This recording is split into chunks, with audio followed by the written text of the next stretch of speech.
le sua foltama male alo male anganga pai. Ia fatasi le li mauto. Samoae langa ia le muli papanga. Sua le tuli muli ano. Ai tu le tuli muli alo. Awa Samoa. Tatou toma i le tua malo. Le tua manuia. Ia whamalingi mai a le whaoloanga ia lu tatou tongiola. Whamanuia ai Samoa. Whamanuia ai ainga. Ai mai se o whanau. E o whalofa mwhatalo whātu le nei vaenga o le aso. Pa ia mawalunga o le tatou puleanga whakipik po Samoa pia le fiola o fionga i le tamahau le puleanga. Lau o fionga kipik po mo sese tui. A fios taulanga tia kono sosoani mo lato faltua lavalo Samoa puleanga whakipik po Samoa pia. O whalofa mwhatalo foi whainga malo malu Samoa le fiola o fionga i le au malu le malo. Lau fionga le li palemia ma le kapeneta tainane le mamalu o whaipule tupu mai o Samoa mwhaino lato moli mawina le ni o singa taulanga e ala le au nanga al TV upumana. O whalofa mwhatalo whaatfoil pa ia maulunga o tato Matagaluega. I lau fionga le tamao le Matagaluega lau fionga Patele e pati. Tamati. Lau fionga le Taitai fono ma lau awa.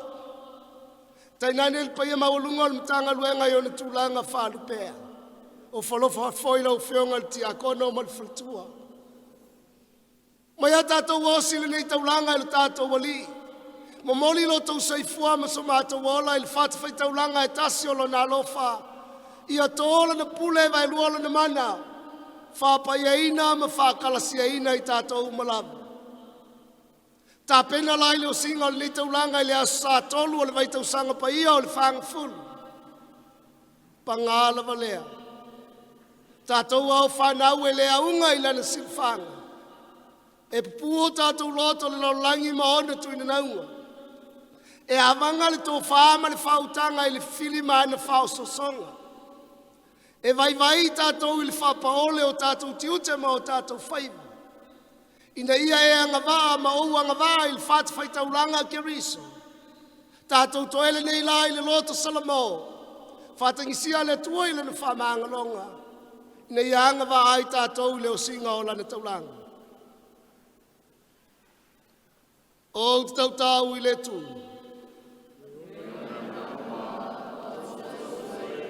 O mtuanga sa lava i mawhaunga mai a upu. I a mionga nau whaia, wale mta whaia i nau le whaia. O msala, o mtuanga sa lava. O le mele o te ore tua ia Maria Paia.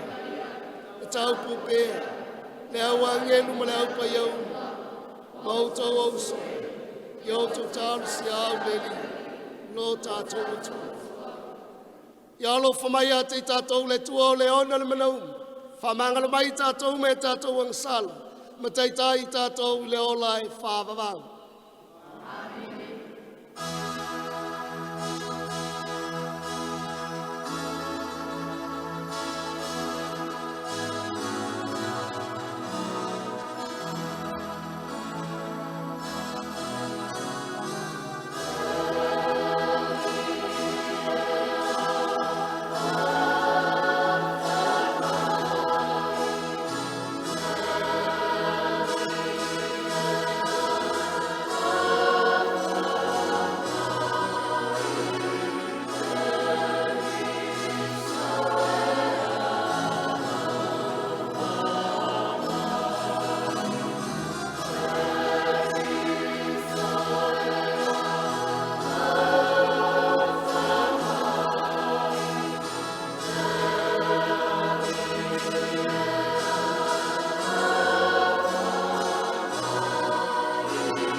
Ia tātou te tāna. Le tamai, wea o ina mātou ia mātou manu malo ia mātou ang sala, ai le tatalo. Maleanga pongi, mangaluenga o le lofu, a whai wa mātou iloa, wa mātou iloa uma mātou te vai ai. Silalo whamaya lau whionga o mai mo I mātou, le whalangolango I loa lofu. Mamoli o au paia le whātawhai taulanga o le ola. Sa moa atoa, o mātou a inga, o nu, ai mai se lau I kālesi. O le mātou lenga le lia lātu, le mātou lia Yesu Keriso la walu. Ua soifua ia mapule whātasi ma lau whio ma le ngang paia. O le tua I tō tasi mo le whāwavau lava.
Sotolo nam ta upe sfulu mal fitu. Fola mai le foi upe tolu se ia whangata mai le fitu. Sotolo nam ta upe sfulu mal fitu. Fola mai le foi upe tolu se ia whangata mai I le fitu. O le matua, au mai se vai a te I mātou. Mātou te inuai.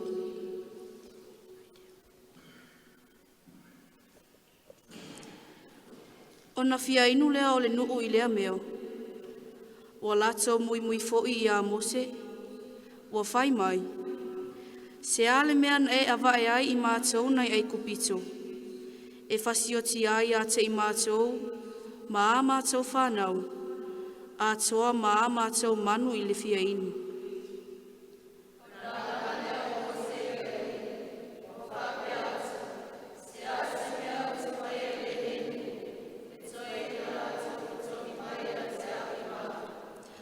Ona whetalai mai lea o le alii I a Mose, ia e alu atu I luma o le nuu.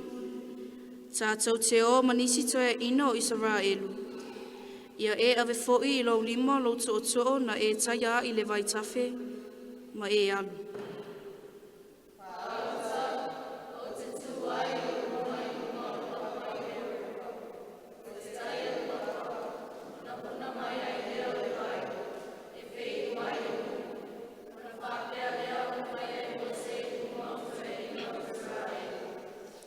Fola whaatasi.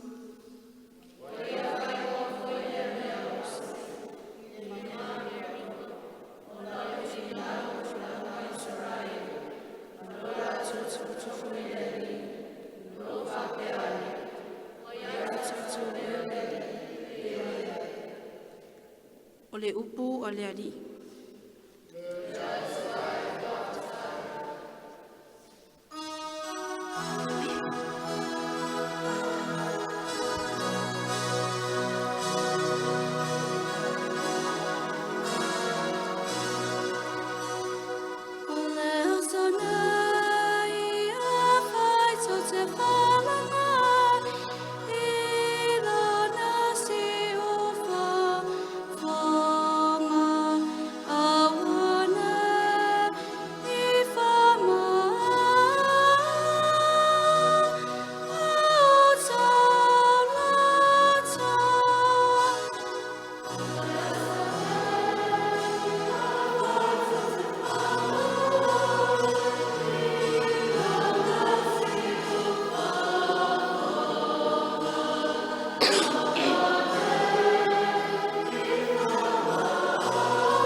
tātou alalanga fia i lea li. Ia tātou alalanga i le papa o lo tātou o la tama. Ia tātou atu iana lumanga le vinga. Ia tātou alalanga ia te ia i pese.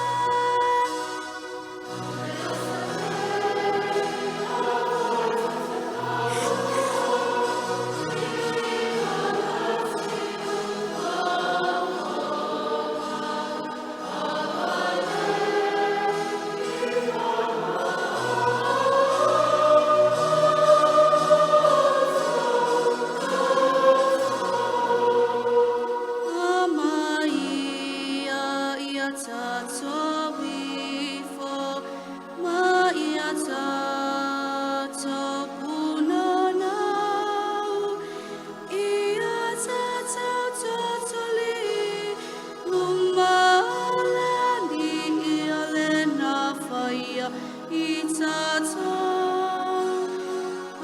Vaoala tātou tala mai ai, tātou whai ole nu ua whanga ina e ia palela whama mai lona a.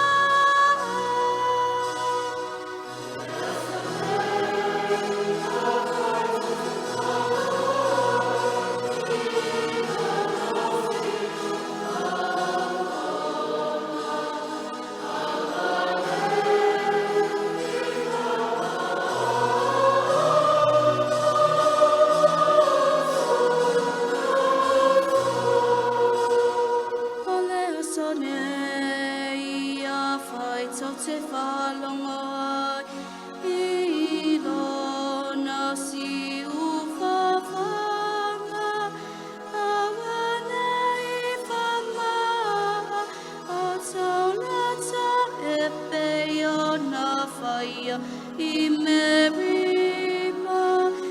E peo na whaia i le asanai, mase i le mau.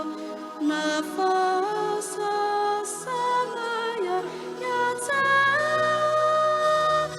o tautama.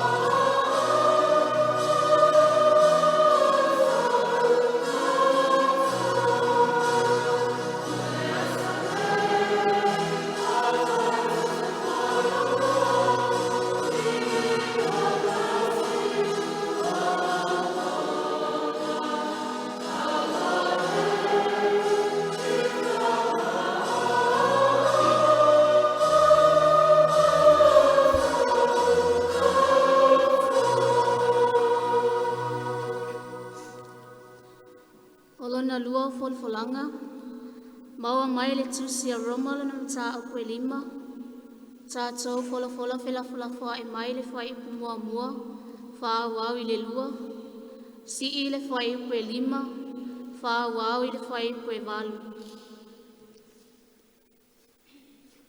O le matua, ua whāmalingi mai le alofa le atua i o tātou loto e le anganga paia. Ua fua ina mai i a te i tātou.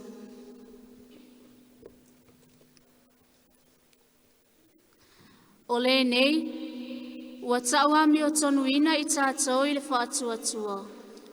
O lea ua tātou le lei ai ma le atua, ona o lo tātou walii o Yesu Keriso.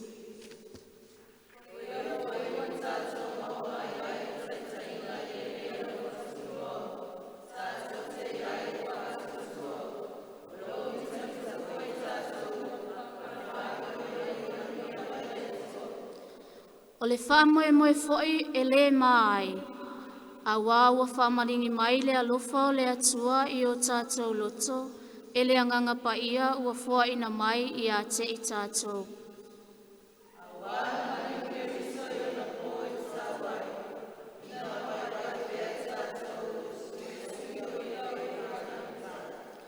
A wā e toe ina le mawhai o na otia se tasi e sui ai le ua mi o tonu. A o le ua ngalelei, a tonu pe whaama alosi se tasi o na oti e sui ai o ia. Tātou fola fola whaatasi.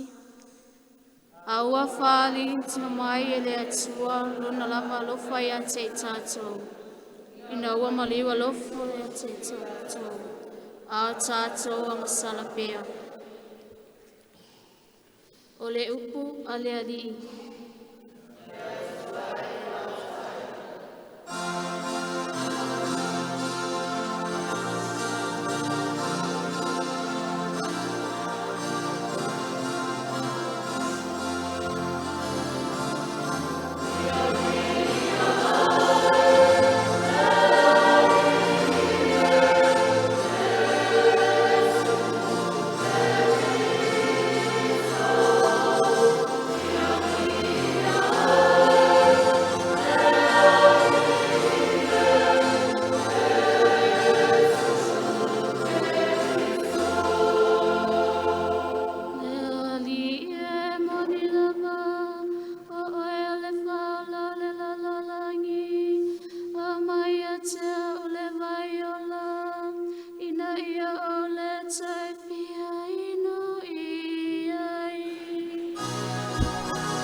Fatasi le lima o tou.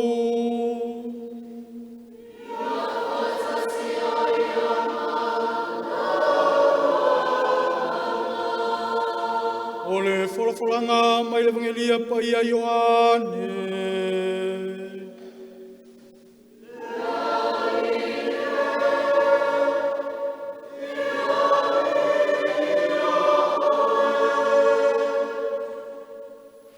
O le matua, o le vai o te vatua, e avea o le vai puna. E puna I lunga I le ola e whavavau.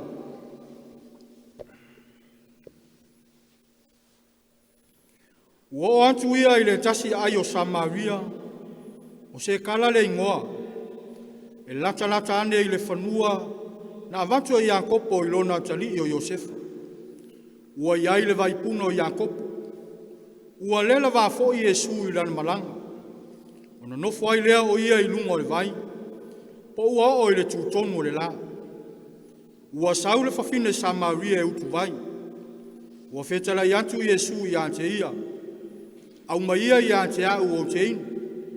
Ua uo na soo I le ai. E whaatau ai ni mea ai. Ona fai mai lea o le fafine Samaria I ante ia. Pe whape whea ona e whai mai se mea e inuai I atea. O le whawhine Samaria. A o oe o le Iutaia. A wā ele aini mea e whea vea I a Iutaia ma Samaria. Ua tali atu Yesu I ante ia. Ana e iloa le mea fua I fua le atua. Ma le ua whai atu I ante oe. Au mai ia I ante au o te inu. Po ua e ole mai I ante ia. Ona foa I atu lea o ia I ante oe o le Vaoala. Ua whai mai whawhine I ante ia, lea li ie. E le aisau mea utu ai ai. E mawala lo fo I le Vaoala. E te maua ea I whea le nā Vaoala. E sili ea oe lo mātou ta mau Iakopo. Nana tū mai I ante I mātou le Vaoala. Ua inu ai fo I o ia, ma lana whanau, ma ana manu. Ua tali atu Yesu I ante ia. O le inu le nei vai e toi fie inu ia. A o se inu le vai o te vatua i ante ia. E le toi fie inu lava ia. A o le vai o te vatu i ante ia. E a vea i te tonu i ante ia o le vai puna. E puna i lunga i le ola e whavavau. Ua whai mai whawhine i ante ia, lea li e. Au mai ia le nā vai. Ina ia o le toi fie inu. Ina ia o le toi sau fo i nei e utu vai. Ua whetala i atu Iesu i ante ia. Alu ia oe, wala au i lau tane i le toi sau ai i nei. Ua tali mai le whawhine. Ele ai sau tane. Whetala i atu Iesu i ante ia. Ua tonu ra upu. Ele ai sau tane. A wasa i ante oe tane to lima. O ia foi o i ante oe i ona po nei. Ele sau tane lea. O le mea moni lava ua e whai mai aina. Ua whai mai le whawhine i ante ia. Lea li e. Ua o wiloa nei. O oe o le perfeta. O mātou ta māsa tāmpua i le nei maunga. A ua mātou whai mai o Yerusalema. Le mea tusai o na tāmpua i ai. Ua whetala i antu Iesu i ante ia. Funae. Taritonu mai ia i ante au.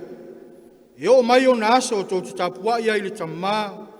E le ngata i le nei maunga po Yerusalem. Tō te tāpua i ma le lei loa. A ua mātou tāpua i ma le loa. A ua mai ai utaia le whaoratanga. A o mai nei o na aso. Ua o nei foi. O e tāpua i whamaoni.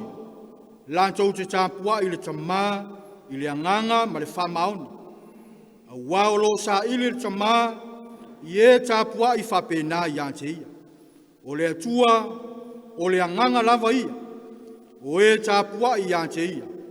E te tau o na tāpua i antu i ante ia i le anganga ma le whamaoni. Ua whai mai le whawhine i ante ia. Ua owi loa o le maliu mai le Mesia. O le ua ingoa i anke riso. Pe a maliu mai o ia. E whai loa mai mea uma i ante i mātou. O na whetale i antu leo Iesu i ante ia. O au lava le nei. O le tau talatu i ante oe. O nao mai ai leo no so. O ofo ina ua tau tala i la ua ma le whawhine. Ai lei whapea mai se tasi. Pe se ase mea e te sa ilina. Pe whapea. O le ale mea ua urua tau tala ai mai. O na tū leo le whawhine. O le lana vai. Ai aluantu le a ai. Ua whai atu i tangata. I nā o mai ia. I nā wa ai le tangata ua na tā ua mai i ante au. O mea umalava ua uwhaia. Pele o le ke riso ea lea. O na lanto o lea i tu o lea ai. O mai i ante ia. A o whai lea mea. Ua ai oi mai foi o na so i ante ia. Ua whapea mai. Rapie i nā tau mawhaia. Ua whetala i antu o ia i ante i lanto. O i ante au mea ai i tau te lei loa. O na whetau tatala i lea o lea so. Pena au mai e se tasi sana mea ai. Ua whetala i antu Iesu i ante i lanto. O lau mea ai i au whaia le finagalo le na au ina mai a. Ma whai ulana ngā luenga. Tau te le whai ane ea. E toi wha masina i le o ai le sere sere ngā saitu. Whauta o te whai antu i ante o tau. I nā te pā e ia o tau mata. Ma vāwa ai le whanua. Ua sina sina mai nei le sere sere ngā saitu. O le sere sere foi. E maua lana tutongu. Ma whaaputu le fua e o i le ola e whawawau. Ina ia whaatau ori oli o le lulu saitu. Ma le sere sere. O le nei mea foi o wha maoni ai le upu. Ese le sere sere saitu. Ese le sere sere. Ua o awina antu o utou e sere sere i le mea sa utou le ngā lulue ai. Ngā lulue isi tangata. Ua o antu o utou le lato ngā luenga. E toa tele sa Maria i lea ai. Na whātua tua i ante ia. Ona le upu o le whawhine na ia whai antu. Wana tā ua mai i ante au. O mea umalava ua uwhai. Ua o mai fo i tangata o Samaria i ante ia. O na lato ai oi mai lea i ante ia. Lato te no nofo mai lato. O no nofo ai lea o ia i lea mea i aso i lua. Ua atili ai o na tō tele o e na whātua tua. ona o lana whetalainga. Ua whai atu fo i lan tōu le whawhine. E le ona o la upu ea ua mātou whātua tua nei. Ua o i mātou lava, ua mātou whālongolongo, ua mātou i loa fo. E moni lava o le whaola le nei o le lalo langa. O le tala le lei ale ali.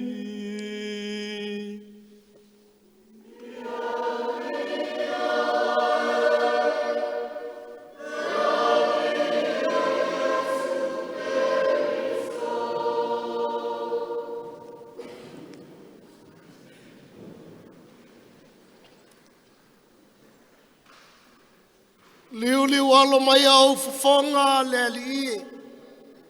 Whamalingi mai alo walofa.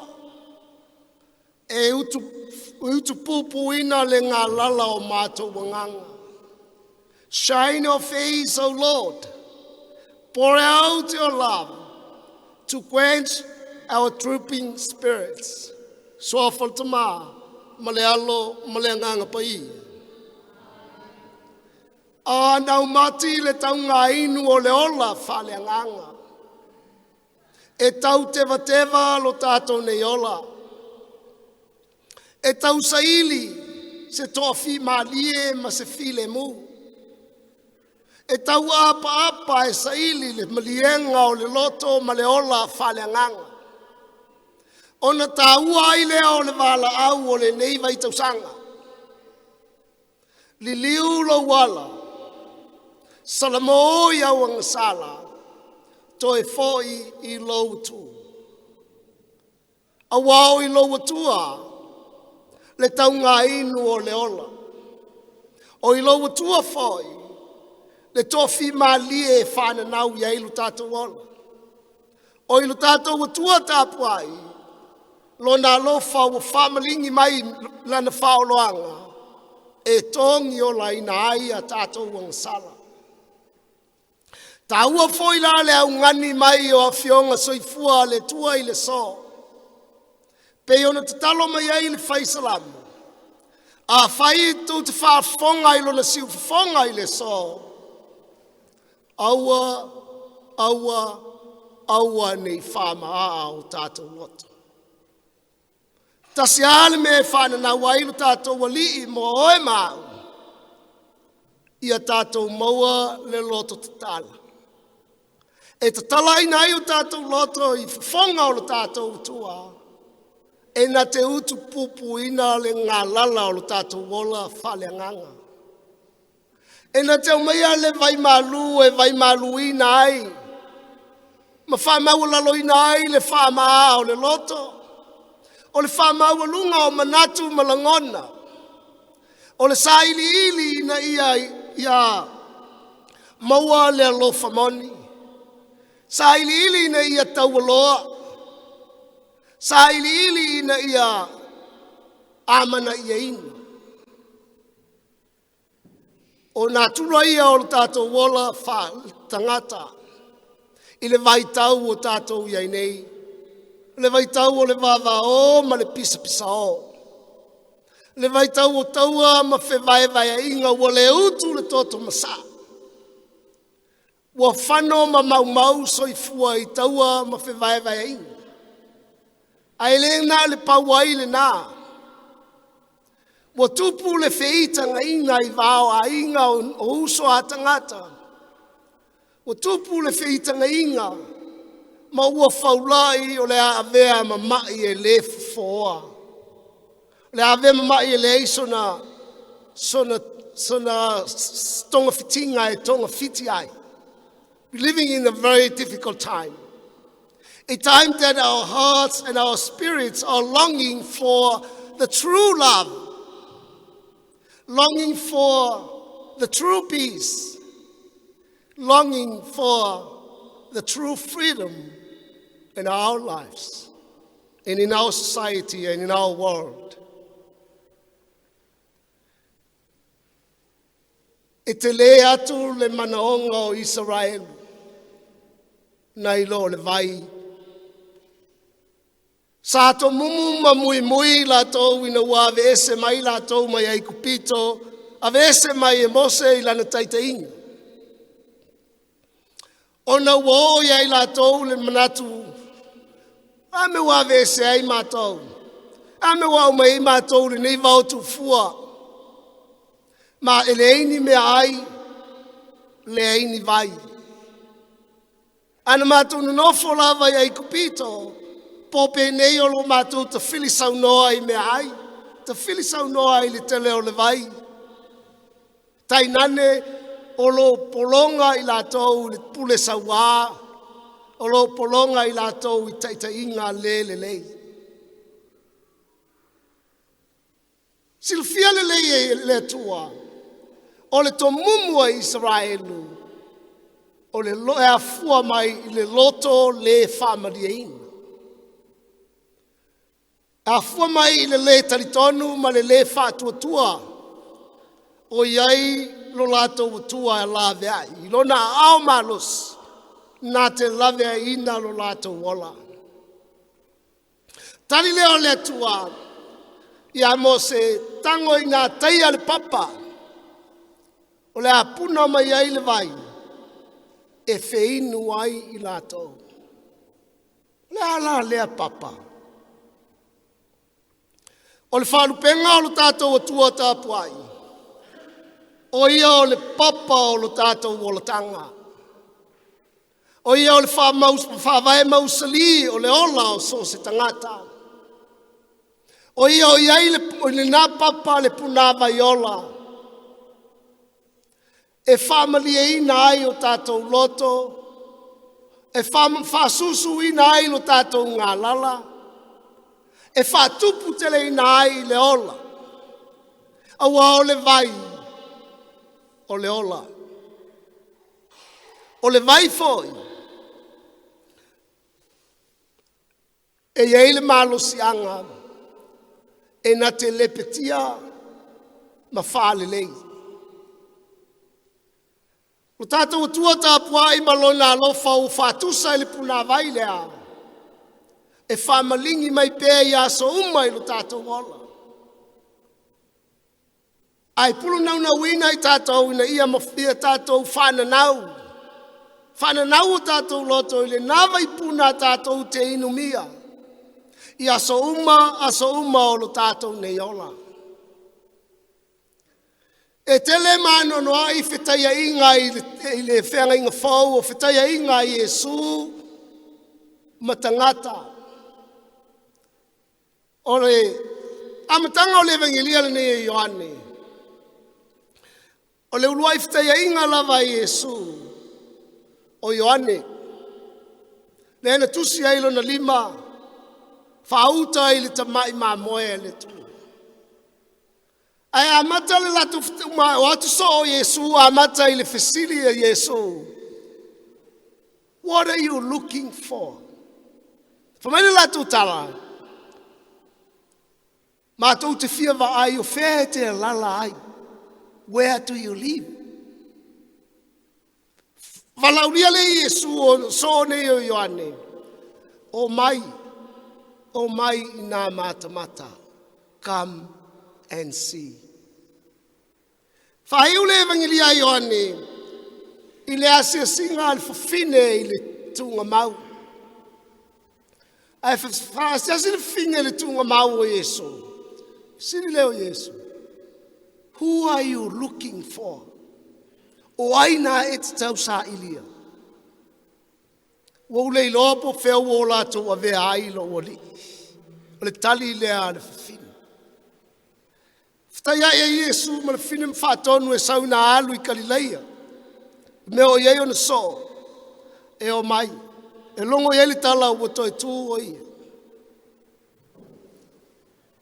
A o lei wawailua ina nei le malo Israel. Wa iei le malo e pito i lunga ka ua Galileia. O lalo el pito i lalo po le Southern Kingdom and Northern Kingdom. O lalo la pito i lalo. O le eta ua o Utah.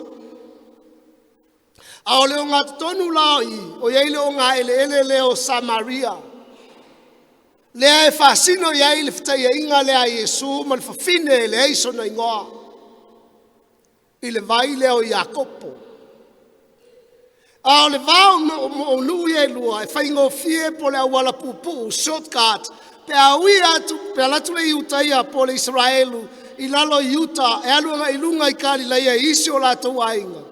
Whaingo fie o no lato uia pe Kolosia Samaria. Pa e peitai, e le mwhai o na tupu le mea. Awa, wa iei tapu maulape, e le mwhai o na solia ele i o Samaria, le ango ele palapala. Whaitau o le Israel, o le ele eise tua. E ui ala le Israelu i le tala, i le autafa, i le mei, le otafe ai le vai fo i leo i oritana. E savali ai maalu lunga i ai utaia. Peitai ua Kolosia Yesu, laina po papui, e so lofa le papui, na pui ai le saolotonga moni, e mau ai le lofa tu no lo tātou utua. E ala ilona la sia maona so, o le ai lea o Samaria. O le taimi foi leta ua mai po le setting time of this encounter between Jesus and the Samaritan woman is significant. O le taimi o le aoli. Taimi mu ngā la ma le vela o le lai ngā la lai. Whapela le tusi evangelia. Oso o Yesu le ai e whaatau se me ai. Ao nofo Yesu le vai. O le whawhine le nei e leo tā ualo na suafa. O le whawhine momo. Mwhaena u whaupu o le whawhine momo. O lo momo ia. E fia inu mia le alofa moni. The woman, the Samaritan woman, can I call her a woman who is longing and desiring true love? Matamata atu la le whawhine, e ai le tangata le saufai, le tama le saufai mai le vai. O na savalivali atu lo le utu vai. Al me taua me mo ia la e fia vai, o ai le tama lea. O le utu ngā vai, na mawai le lao le lei. E whetai ai ma le tātou wali I whaola Yesu Kerisu. O le wheleisi whiau tāua. Sila fia le lei e Yesu. Le mea lai mo mo iai le whine lea. Sila fia le lei e Yesu. Le itu ai ngā o langa o soifuai le whine lea. E leo se whiau ea foi lea mo oe maa. E sila fia le lei e lo tātou wali o Yesu. Lou soifua. Ma lo nei ola. E sila fia le lei foi o lo tātou wali o Yesu Keriso. Le mea nai te whana nau iai. Le mea nai nau tai iai lo loto, ma le mea leu te nau tai iai foi lo loto. E sila fia foi e Yesu, le itu ai ngā o langa o tātou wola ma soifuai. Le amtanga lor nei whesanga inga po le whetaia inga Yesu, ma le whawhine. Na tala malia e Yesu, se whai toa po se whamalama whau. E tilo ai le whawhine le nei. I le moni ma le alofa o lo tātou tua whamaon. Tilo ai foi le whawhine lea. I se awala e tali ai lo na whana nau. Malona nau ta. In this encounter, Jesus gradually opened a new window for this woman to see beyond her desires and her longing. Mau foi mole ava no Yesu. E moli atuai ma whaofi atu. I te tonu le nei fine o lo mo. She's longing to be loved, to be recognized. She's longing to change her ways of life, but never found the true answer to her problems. Nā tele I maua le talisao mo lona whawhita auli. mo lona nau ta. Au iwa ia maua ai, maua to ai lona talitonunga, ua nā o Yesu, e maua ai le tali o lona manaonga. Maol fe au foil na mo tātou le nei vai tausanga tā ua, ma le paia. E maua le mapusanga o lo tātou wola, e maua le whamaliaina o lo tātou wola, o lo tātou sa ili mo le rola whamaliaina. E maua i le tangata o Yesu. E maua ia te i. Matango fiela o le nei whisanga inga, wa le ngata na o le whawhine mo. Wa ia maua le vaipuna lea ua fola i Yesu, ma le vai o le ola, o ia o maua ia Yesu. A wa ia alu ma tatai mai le ai atoa, o mai nā tātou o. O ia i le tangata lea, wana sila fia mea uma e winga i atea. O lo ia i le tangata lea, le tali o tātou vaivainga, ma o tātou whanaunanga o tātou nei loto. Le inga o le tua i le nei tai au, ai mai se Samoa ma lau whawhanganga. O le fofo tātou whawhita auri uma. O le tali o mea uma o lo no tia ai tātou, ma le whananau o tātou loto, e maua lea i lo tātou o li o Yesu Kerisu. Te manatua ai le tala e whaile nu tua oi le lalo atu i o tau. I le whawhine e na momo e fia inu i se vai e asu mai o lima. Whapena le wala au o le so, ia te oe ma. O e o le tangata whatuatua, o e o le so o whamoe ina mo le li o Yesu Keriso. You are a man and woman of faith. You are intended disciples of Jesus Christ. The goal for us, desire the true love, like a living water from the person of Jesus Christ. Tātou momo i le vaipuna o le ola. Tātou whananau le whāsusuina o le ngā lala o tātou wola whalenganga. E maua mai lea, maofo ina mai, ofofua ina mai, e lo tātou wa li o Yesu Kerisu. Whamanuia le tua i a Samoa, i ona Taitai. Tainane le mawalunga o le nofua i kālesia i la tau o lo tau o suina i puwai o le olo. Whamanuia le tua i o tātou wa inga, Taitai o Afioga mainga. Talo fo iai le nganga o le tua i le file mu i a maua i le lalolangi o vātau. Tātou wha tilo i le langi se manuia o le tātou fo launga i le lalolangi nei. Wai tele mea o lo o whananau ma fia feinu ai tātou i le ola whaleanganga. O whanau e fia feinu i le lo whamoni. O ainga o lo maftia e mamale pelepe o le sakalameta o le whaipoiponga o lo whananau le lo whamoni e tupu e vea mafusi e fusia ai maftanga. O whanau foi ua mātua oti. O lo whananau le true love, parental love. O le tele o lo aungani ma fia feinu i le ami o tonu, fia feinu i le whamaonu, fia feinu i le justice. O le tātou talo ai fo i lo tātou tua, ia liuli walo mai au na fonga. Whamalingi mai pealo nā lofa, e wha susuina le ngā lala o tātou wola, i suafalta ma le alo, ma le nganga pai.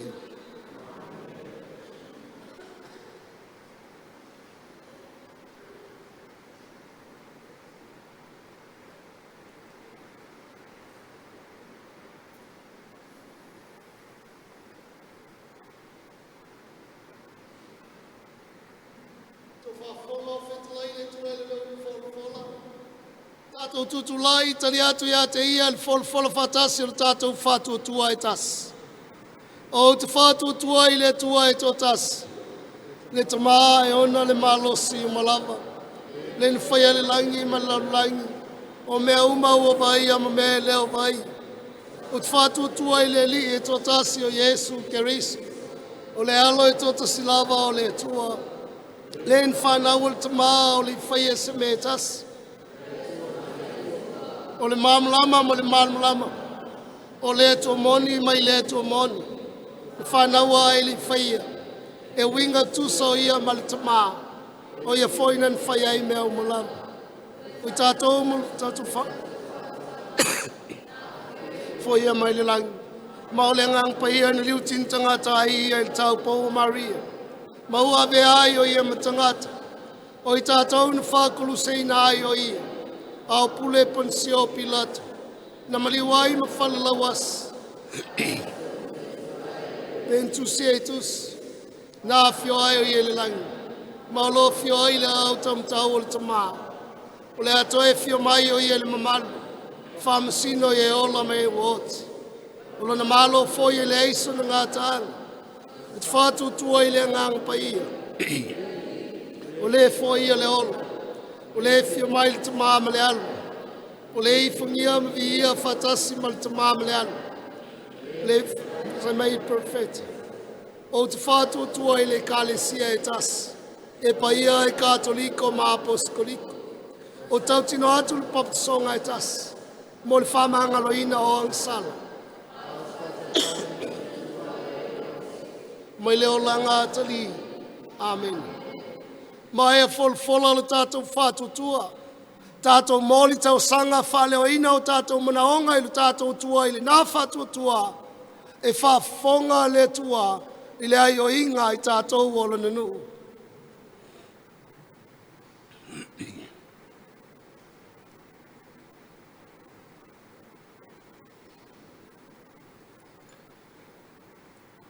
Tātou te talo, mo le taitai o tātou e kālesia, le langi atua, pope leo, sumarwha.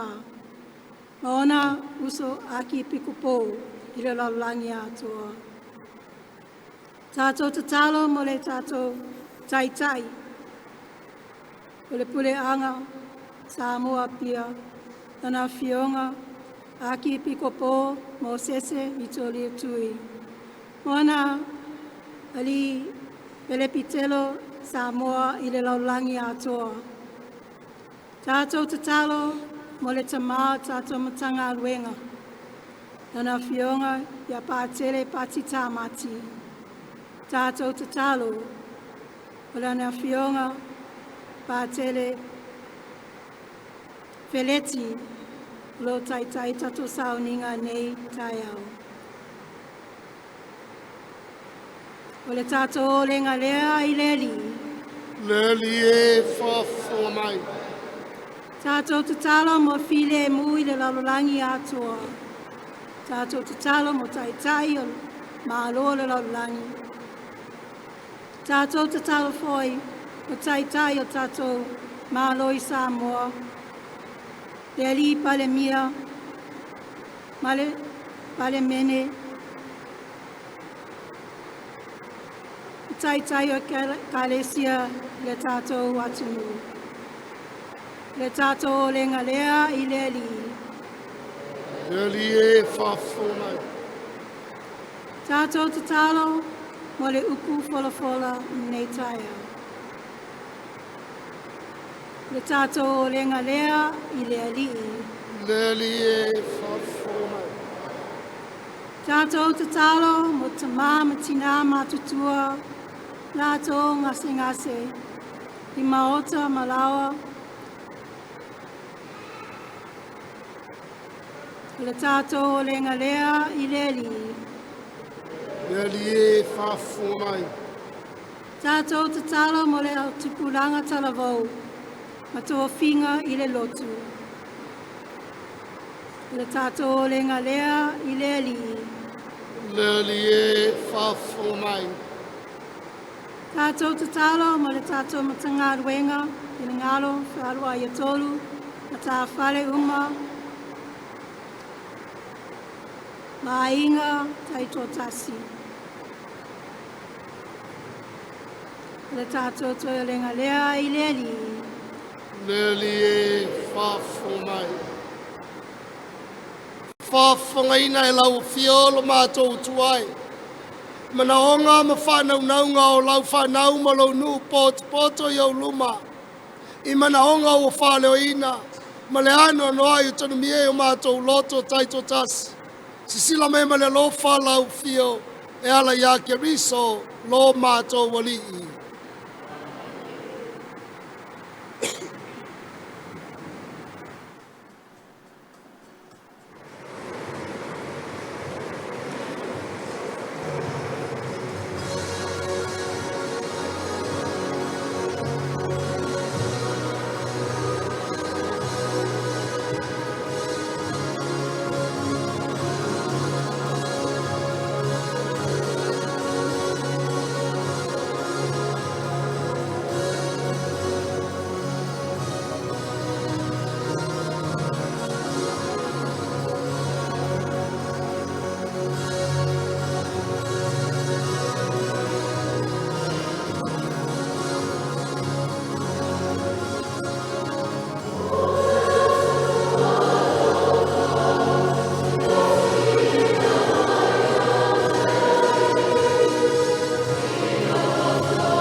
Sa e matua whawhine i o tau talo i nei tali lea lau nei taulanga malao tau e le tua le tama o le ona le mana uma.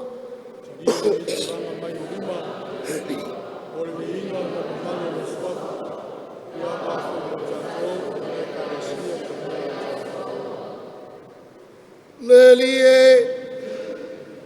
ia vea fuole nei taulanga. Ma visosoani a mātou o lo whātangisia lau whāmangalong. Ina ia mātou nofo sauni ai i le whāmangaloa. o le mātou o lenga nei suafa Yesu, lo mātou o li. Ia whatasi le li ma o tau. Ina sia ia o tau loto. Ia tātou whaftai le li lo tātou watua. Le tamao le tua soifua whawau mai o le malosi o malawa. O se mita mitanga whaiae mo mātou i le whaftai atu i lau fiu. E la atu ia Yesu Keriso lo mātou wali. I le taimi lava na whai atu ai ia i le fine o Samaria, mo se vai se inu ai. Ua mahea saunia ai foi e Keriso mo ia le mea lofa o le whatuatua. I le fia inu o le ali i le whatuatua o le nā fine. Ua whate ia ai e ia lona loto i le afi o lowolofa. I lo mātou mawhtanga whatasi ma ngelu mātou te vi atu ai ma le loto whaftai ngā luenga o fofongia o lo mana.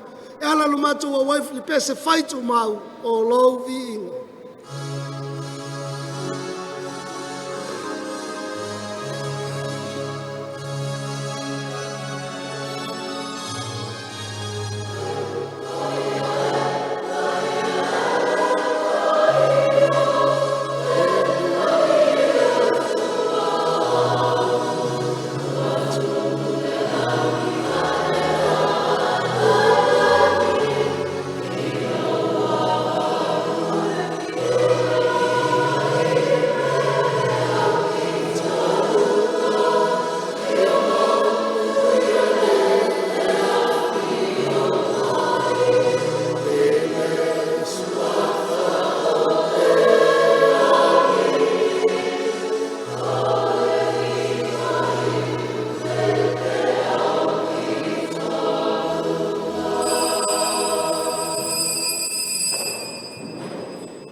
Li e matua pa ia lava mao le punanga o pa iau.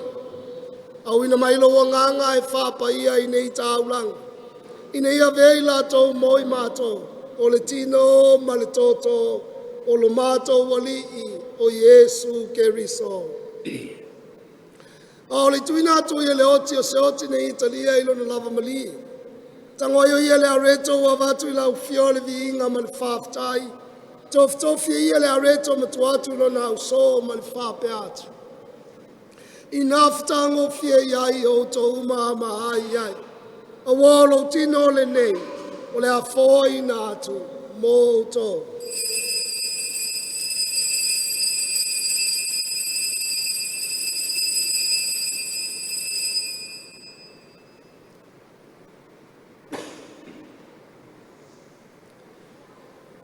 Ina o mai al tamaftanga ntango ye le ipu. Te watu i lau fio le viinga ma le whaftai. Tu atu i le ipu lo na uso ma le whape atu. I naftango fia iai o to uma ma whinu uma iai. A wa le ipu le nei o lo toto. O le toto le whenga inga fau ma le whawawau. O le a whamalingi nei o mo tom tangata e to tele. Ina i whamangalo i nai o anga salo. I o tu whaia le nei sauninga. O le whamana tunga o a.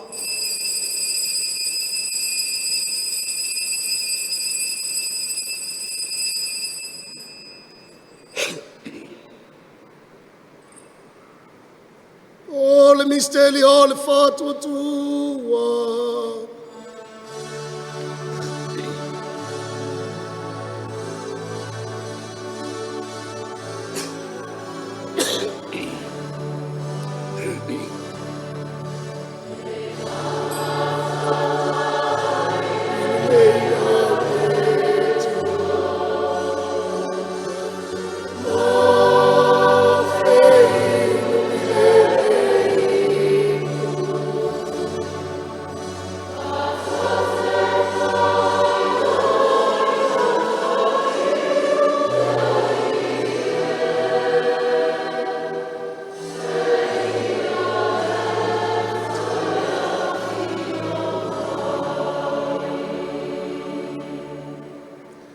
le whamani tunga o lona maliu ma lona toi tu mātou te mamoli atua I la ua fio le tamai. Le ne au reto le ola ma le ne ipo le wha o le tanga. Mātou te whawhata I atu I la ua fio I noelo I mātou e te tui au luma. Ma au au na atu I la ua fio. I alo whamai a te mātou malawa. I mātou au ngā mātou te wai whatasi le ola e whawawau. So ni mai e mātou mau e ua mautu whanga le tino ma le tōtu keris. Ina ia whatas ta sia mātou le mawhtanga e tasi I le anganga pai. Lea li e mantuala wikale sia le laulangi atoa. Ina ia mātou wola I le lofa whatasi. Ma leo lo mātou ta māpai. Mo sese lo mātou ake e pikpo. Ma le itua inga sau. Mantua mātou uso mtua whawhine o foiatu lo lato malolonga man whamoe moe li toi tuai. Ia e talia I lātou whatasi mtangata mali li uma le malama o lau whiu. Ia e alo whamai a te mātou umalawa. Ina I mātou au ngā mātou te wai whatasi le ola e whāwawau. Ma maria le tina tau pou o le tua. Iosefo Paia lantane. Whatasi ma apostolo ma le au Paia uma. O e na whatino ina lo finagalo I tūpulanga uma. Mātou te whiawi mwhane ne whatasi mai lātou I lau whio. E lātu la walo o Iesu Keriso. O nau ia whatasi mai ana ia te ia. Le atua e le tamama mana. I le whatasi ngā malea ngā paia. O le vinga malu ato wai la wafio. I le whawawau lava.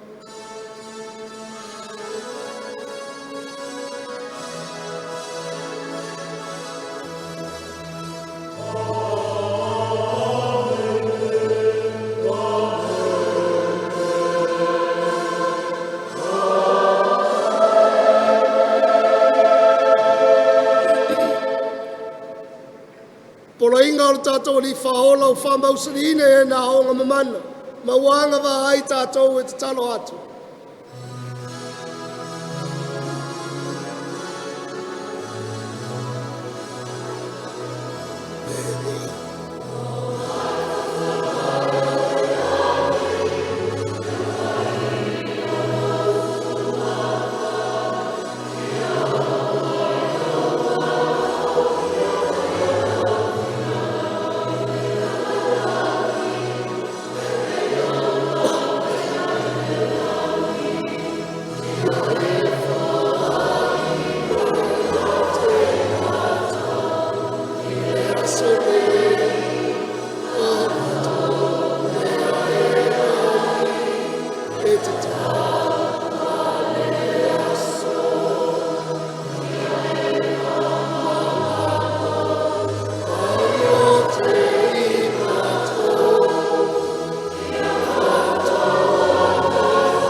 Love ai mātou le lia o mātou o le atu mai le anga uma.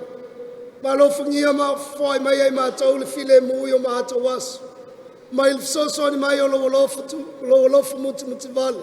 E sa o lotu tu mau ai mātou mai le anga sala ma malu ai mai atu ngalunga uma. Au mātou whatal tali man whamoe moe manui.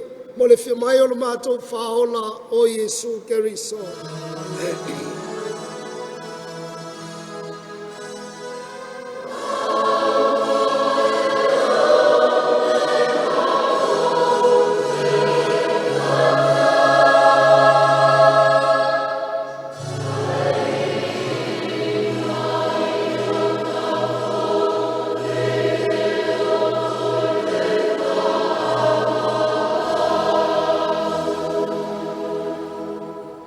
Le lia Iesu Keriso nei whaiatu i o apostolo. o le file mu o tuatu ia tau, o lo file mu o te foa ia tu ia tau. Au ne sisila mai a mātou ang sala, ai le fatu tua o lau ikalesia. Ma lo whangia foa ia te ia le file mu maltasi, e tu sai ma lo file ngalo, o le soi foa ma pule i le whaavavau lava. E ia tau tu mau, le file mu moni mai le li. Tātou whasoa i nei le whailonga o le file mua ke wisi.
Whautau Iesu ke riso le nei o le tamai ma moe le tu. Whautau ia le na te ave seang sala le lalulai. Amuia i tātou umalawa o wala ulia le tali suanga le tamai ma moe.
I o tātou te talo.